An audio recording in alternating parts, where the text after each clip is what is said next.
Breaking the News with Des Clark. Hi, I'm Des Clark and welcome to Breaking the News, the best of 2019, where we take a look back at the news we broke over the past 12 months. Now, the big story, not just of 2019, but the last few years, has of course been Brexit. It's dominated the news agenda and led to the first winter general election since 1923, and coincidentally, Brian Taylor covered that one as well. At the start of the year, Theresa May survived many common setbacks and a confidence vote before eventually resigning and triggering a Tory party leadership race where Boris Johnson became Prime Minister. Bad news for his hairdresser, good news for topical comedy shows. But it turned out his approach to Brexit, unbelievably, was fraught with difficulty. In a moment, comedians Janie Godley and Neil Delamere tear Brexit up. But first, to help provide some much-needed clarity, here's comedian Jay Lafferty. So the way I understand it is that Parliament have said no to Theresa's deal and they've said no to no deal, but some of them said yes to no deal but no to Theresa's deal, but not as many that said no to no deal and no to Theresa's deal, but they don't actually have a deal of their own, which is a big deal because without a deal, then no deal is more likely to be the deal that's dealt, and the people who want the deal can't be dealing with that.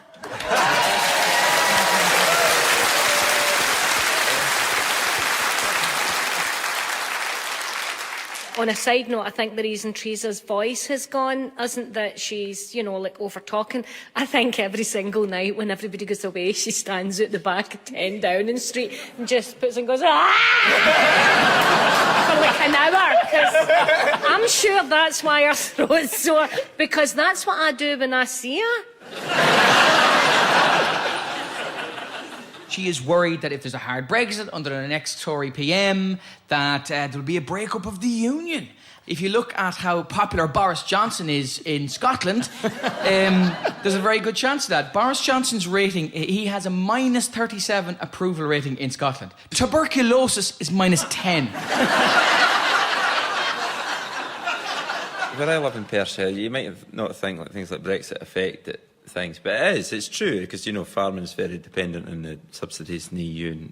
But even, I noticed in the cowshed this morning, there's a lot of tension now between the native breeds, the Aberdeen Angus and the Hereford, and the French bred limousines and Charlie cattle. A lot of tension going on there. Those Frisians coming in, lording it over. Yes, the Dutch Frisians, of course. But of course, the Swiss bred Swimmittles, they're just neutral. Brexit. Yes. It is, but And you have to say it in that voice, don't you? Yes. Brexit. Still, Oh. and I don't know which bit of Brexit. A lot has happened this week. Yeah. It's like, as a nation, we've agreed to have a threesome. Like, say, this is my analogy. Stay with it, right? Okay. Say me and my husband, we agree we're going to have a threesome, and then I bring Jim into the bedroom, and my husband goes, but that's not what I had in mind.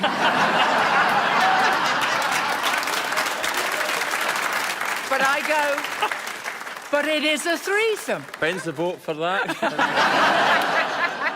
Jim, how long's your extension?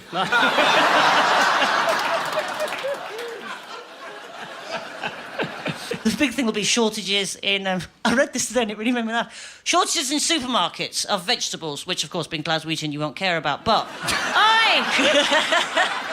But apparently the big problem will be, of course, we can stockpile certain foods, tinned foods, etc., but it's fresh food that we'll struggle to stockpile. And we'll particularly struggle to stockpile because the deadline for Brexit is the 31st of October, and warehouses will already be full of Christmas goods by that point. From the October onwards, we're just sitting around in candlelight eating Ferrero Rocher and mince pies, going, yes! Sounds all right, doesn't it? They seem to fucking happy with that. Yeah. I met a woman at a comedy gig and I said to her, where are you from? She said, the Netherlands. And I said, if I give you £50 just now, will you get me migraine tablets in December? And she said, aye. And in that moment, I got a better deal than Boris did. So that was Brexit there. Our thanks to comedians Jim Smith, Zoe Lyons, Andrew Maxwell and Joe Caulfield. Now, in Scotland, it's not just Brexit that's at the forefront of people's minds, but also Scottish independence. At the SNP party conference, Nicola Sturgeon set out that a second referendum on Scottish independence must happen in 2020, and the subject was debated again during the general election. You'll hear award-winning crime writer Val McDermid and comedian Stuart Mitchell's take on the indie debate. But to kick us off again, it's Jay Lafferty to tell us who she thinks is really encouraging a move to independence. I think it's interesting to look at how the notion of independence has gone from being like a dream held by idealists to being a pragmatic reality. And it doesn't matter where your politics lie, but you can't deny that one political party has campaigned tirelessly and relentlessly to make independence seem feasible, and for that I would like to thank the Tories.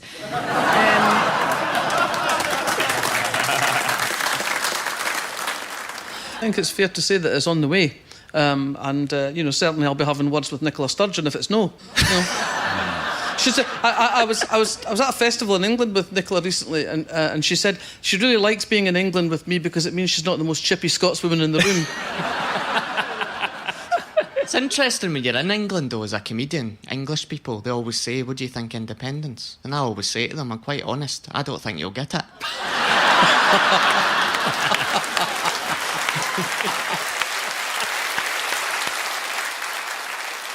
Anywhere that you could buy in the world, why? If you're asking me as an English person if there's one place I'd like to buy, it would be Scotland.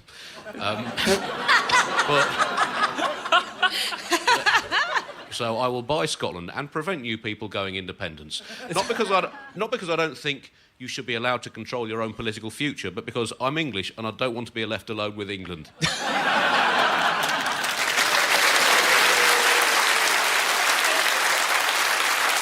Such a divisive topic, man. You know, like it split my family up as well. Like I was a yes voter. My mum and dad were wrong about it. Like there was so many equally valid points of view. I just remember like the moment I found out. Like I woke up in the morning because the results came out at night, but I've got a bedtime, and came down the stairs. My mum was sitting on the couch and she had a big smile on her face. You know, she was watching the news and it said 55%, and I was like, I don't know how you can do this to this country. We finally had the chance to steer the rudder of its own ship, and you've dashed that ship upon the rocks. I'll fight for Scottish independence till my bones crumble like stale shortbread, and I'll scream Viva la Caledonia for the rooftops until my lungs are but the dry, haggard, droning ways of the bagpipe. I would rather die on my feet today than live forever on my knees.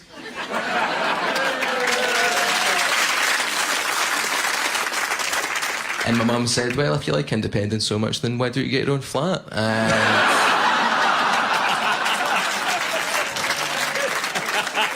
I was like, no thanks. We're better together. We never did find out if Chris moved out. Thanks to comedian Christopher MacArthur-Boyd and writer-comedian Andy Zaltzman. Now, climate and eco-awareness were big in 2019, with reports that we're heading over the brink and towards climate catastrophe. Extinction Rebellion protesters glued themselves to everything, from pavements in London to the front of Joe Swinson and Boris Johnson's election battle buses. And I've done my bit for the planet too. I've been using the same plastic straw for the last 9 months. In these clips, you'll hear comedians Alan Cochrane and Scott Agnew discussing all things activist. But to begin, here's Zoe Lyons giving us her idea of a, let's say, sustainable modern business. Well, unfortunately, I'm quite a big carnivore, so I'd like to make it a sustainable meat restaurant where it's sort of carbon neutral. So what I'd combine it with is people always like burgers and people always die. So it's a barbecue crematorium amalgamation where we're using the heat from one source to cook.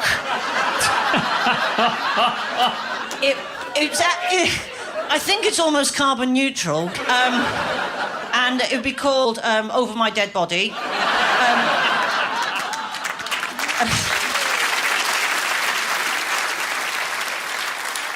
It's one of these things, Alan, where there's some people that agree with the cause but don't agree with how the protesters have gone about it. I think there's a real divide about how they go about it. For me, especially when they did the London one, where if you're not aware, they glued themselves to the Docklands Light Railway. And my middle-class friends were all like, oh, this is great, it's raising awareness of the environmental issues. And my working-class friends were more like, what glue's that? It's quite hard to get glue that can put skin to a hard surface. Environmentalists are great folk, just to sort of wind up. In my previous life as a journalist, I was a reporter for the Rutherglen Reformer, which is not easy to say with a drink in you. But and we would frequently do stories about when they were building the M74. We used to have this local couple, David and Jane, and you could get them to start the protest at the drop of a hat, right? You would just phone David or Jane up and go, by the way, we heard them knocking down this building and she'd be chained to a bulldozer naked within half an hour, right? It was always great on a slow news day. It was absolutely brilliant. I can't say I've ever read the Rutherglen Reformer, but I might do now. That was great. Yeah, it was a big year for Donald Trump, of course. Well, he thinks every year is big. It's such a big year. So big, so big. It's beautiful, it's big. I gave a medal to a dog. I met the Queen, beautiful woman, and called President Trudeau two-faced. But as the US gears up for another presidential election, we got to know more about who could take on Trump in 2020. Here's political commentator Aisha Hazarika and comedian Raymond Mearns on the similar demographic of the Democratic frontrunners. There are so many old white dudes in American politics. You've got Trump, you've got Sanders, you've got Biden. It's like a US remake of old tricks. And what I'm really worried about is that that they don't confuse the nuclear button with their panic button. I like the reverse of that they try and launch a nuke on Russia and a home help comes round.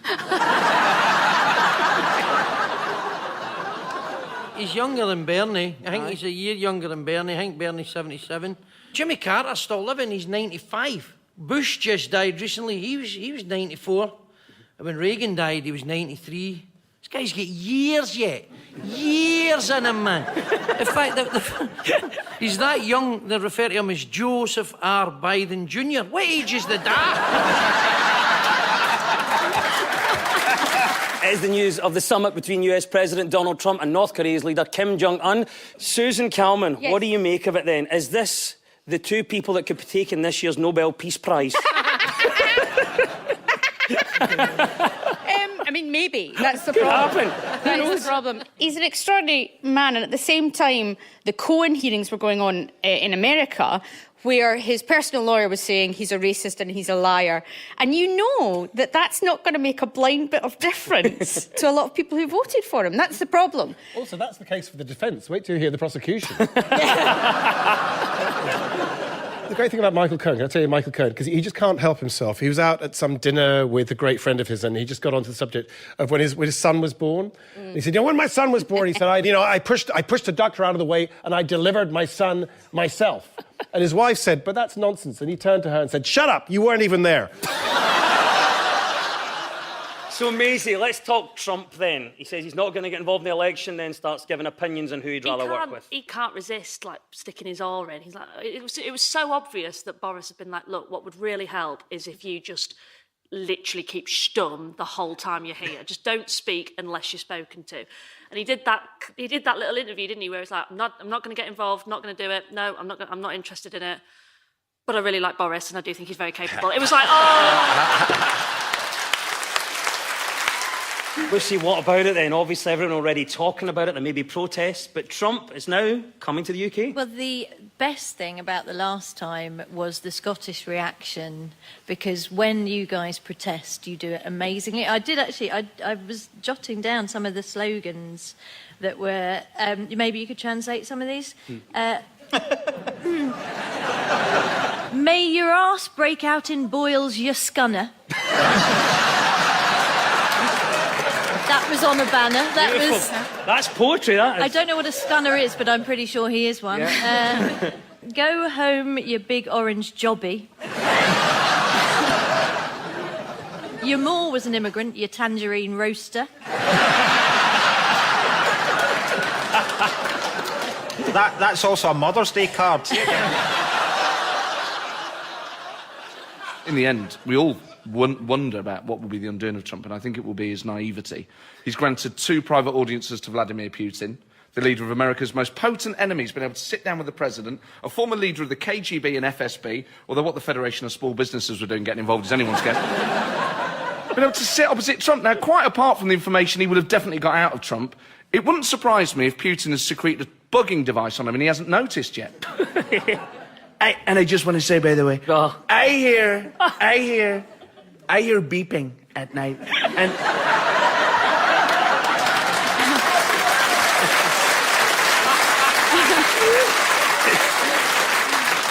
nobody knows what it is, by the way, nobody knows. Nobody knows. I think it's my ideas coming in.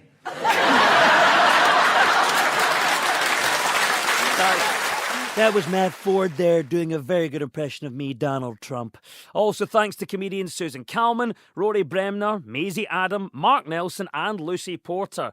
We have no idea what 2020 will bring for President Trump or the rest of US politics, but one thing is for sure, comedians will still be doing impressions of Donald Trump for a long time to come. They're going to be so good.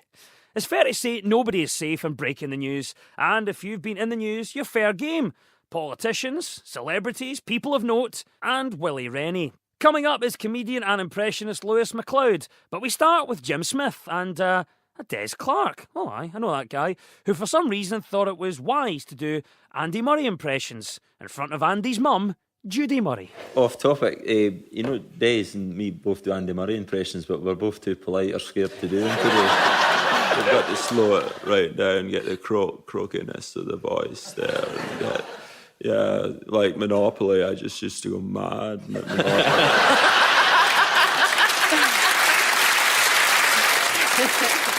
I actually made the mistake of not only doing it to Judy, I did it to Jamie and to Andy as well, which was really bad. I was trying to do an Andy Murray impression to Andy, and he said, that kind of sounds a little bit like me. And I said, that's the idea of it.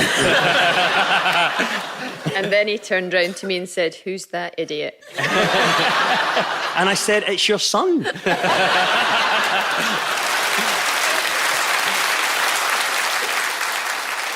Something you would have on prescription that wasn't already on there. Jeremy Vine. Jeremy Vine? I mean, he's not on the telly enough, right? I mean, you've got, hello, Jeremy Vine.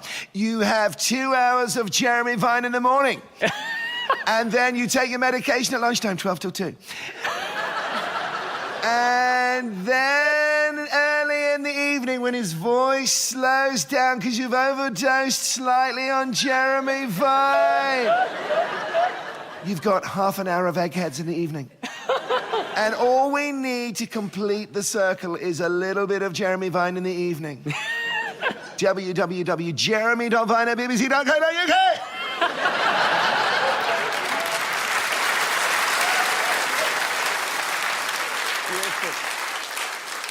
Jo Swinson could lose her seat in East Bartonshire, like she said, the Lib Dems. So she says that she thinks she can become Prime Minister, but I think that just goes to show like the level of like delusion that you can have if you're brought up in Mulgai.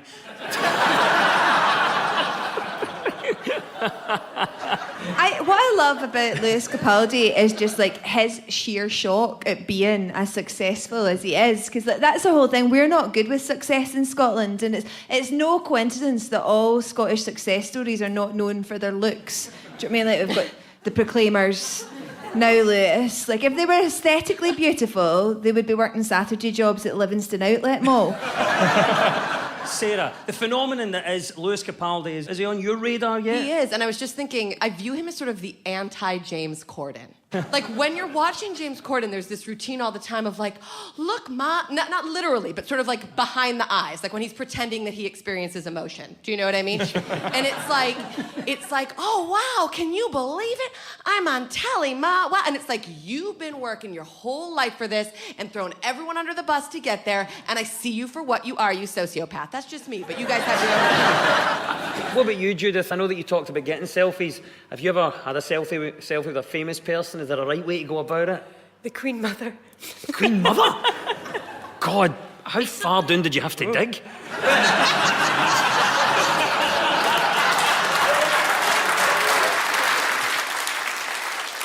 Judith Ralston there, a forecast for hilarity as always. Also thanks to comedians Mark Jennings and Sarah Barron. Now, as we trundled towards the December election, we kept up with all the latest goings-on from the campaign trail. Unfortunately, we couldn't afford a breaking the news election bus, but I did manage to spray my name to the side of a Nissan Micra. Following the campaigns for us were comedians Jamie McDonald and Amy Matthews, but firstly, Ahir Shah on the pure joy he gets from general elections. I think that a lot of negativity is put towards politicians these days, but I think it's very considerate that every party has insisted on putting their representatives on television every single day as a daily reminder that I need to take my antidepressants. Well, this is the thing. Obviously, there's lots of promises coming about and politicians saying we'll do this, that and the other. Are you swayed by any of it, Amy? A political promise has about as much commitment as a gym membership in January, doesn't it? Danny DeVito came out and said, vote for Corbyn. The equivalent of that over here is like Jeanette Cranky backing Bernie Sanders.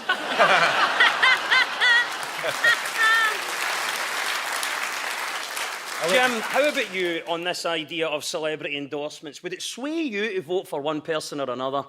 Oh, no, really, we've got our mind made up. I mean, I had to go and Google who Stormzy was. Stormy. Stormzy, he's a badass rapper. But where I come from in Perthshire, that's someone that puts that cling film round the silage bales.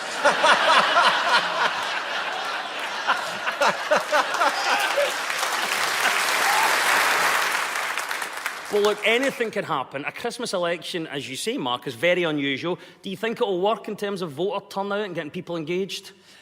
It's hard to say, because they're trying to get a lot of more young people engaged in politics now, aren't they? And I've always thought what they should do if they wanted to get young people into politics is release a kind of Real Housewives-style TV show called The Spouses of Parliament.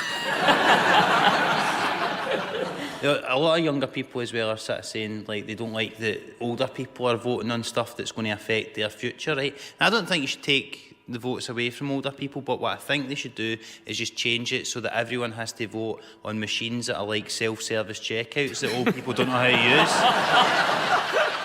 use. Mark Jennings there winning the popular vote. My pal, comic and farmer Jim Smith joined me as a regular panellist this year, and I learned a lot about him and farming life. I found out that a tup is a ram, that I have the right size hands for lambing season, and that Jim isn't great with numbers. We always put the tups in bonfire night, 7th of November, because that means they're lambing, or the ewes start lambing the 1st of April. 7th of November? Aye. Well, no, when's bonfire night? The 5th. So they're in. I mean, the whole phrase is remember to him the 7th of November. Sorry. The tups go in. No wonder he's like, nobody else is letting off fireworks. I've always been conscious of my Perthshire accent because I never really thought I had an accent either until I went to... I think it's helped you, mate. Yes, it did. Really has helped you stand out. Well, it's good for the comedy, but it's not great for, chatting up girls or something, you know. I can't seduce a girl in the bedroom by subtly whispering into her ear because I've got this booming voice, you know. I can't whisper into her ear. I think I am, but I end up sounding like a train station announcer. I take your pants off, it's nothing to the floor, please. Thank you. Well, I was trying to think of some big Hollywood names that do. I've done Scottish accents before, so Michael Caine, Jim, it's just Farmer Jim. Get the bloody sheep. And then get the cows. And give them some turnips. You are supposed to blow the bloody tractor doors up.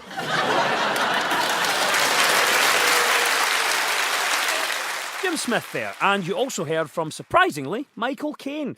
So we've had a look at Brexit, Trump, Scottish politics, and what date Bonfire Night is actually on. But to finish, here are some clips that are so strange and unusual, we couldn't put them anywhere else. They don't have a home, so I look after them here.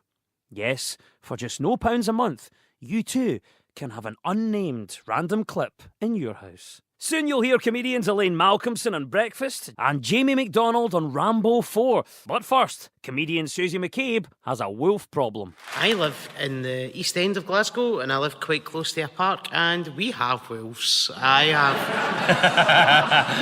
seen some crossbreeding of dogs.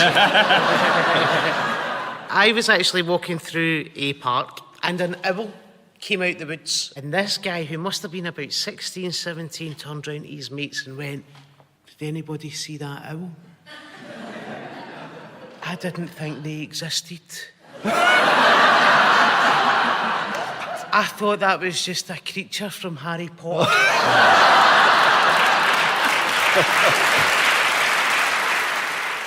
And what about generally Scottish foods? Are you a fan? Yeah, definitely. One thing that really interests me is the square sausage. Uh-huh. Yeah, or as I like to call it, corrugated bacon. Go to all that effort making it square and then put it in a round roll.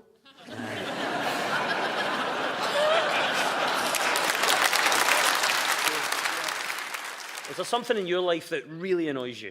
I mean, many things. The one thing I was thinking, like, I sometimes, because of my eyesight, I don't get taken seriously in various areas, and one of them is casual conversation, right? Because I was in the pub with some of my able-bodied friends, right? And we got talking about action films, right? And no joke, I said I'd enjoyed the film Rambo 4, to which my mate said, "How the hell do you know?" Oh. And before I could say, it's got audio description. Rambo takes out the helicopter with a bazooka. Go Rambo, right? Hey, my other mate said, it's cool. He'll have read the book. So that is it. The news is broken. Will we be able to do the same in 2020? Join us next year to find out. I'll leave you now with a story from Judy Murray about the footballing legend Sir Alex Ferguson. I've been Des Clark. All the best for the new year. Can I ask you, is he good chat, Alex Ferguson? Because I know you've met him a few times. Oh, yeah. Sorry, Des, I know that's you. No, I'm not. He's really great company. He's very wise and he can be very funny. And we were at Wimbledon one year and he'd sent me a text saying he was coming to the Royal Box and he said, "Are you around for a cup of tea?" So we go up, we have a cup of tea and a donut, and then he has to go to the Royal Box. And I said, "Do you know where you're going?" And he said, "Not from here, from where we were." And I said, "Oh, I'll walk down with you." What a mistake, because he's so famous. And as soon as we hit the main thoroughfare, he got absolutely mobbed. And he just keeps walking. And Andy was that day playing a Spanish player called Fernando Verdasco. And a Spanish journalist with a great big camera started walking. He's walking backwards, so we're walking towards him. So he's walking backwards. Sir Alex, a few words for the Spanish media. And he said, "Adios, amigo."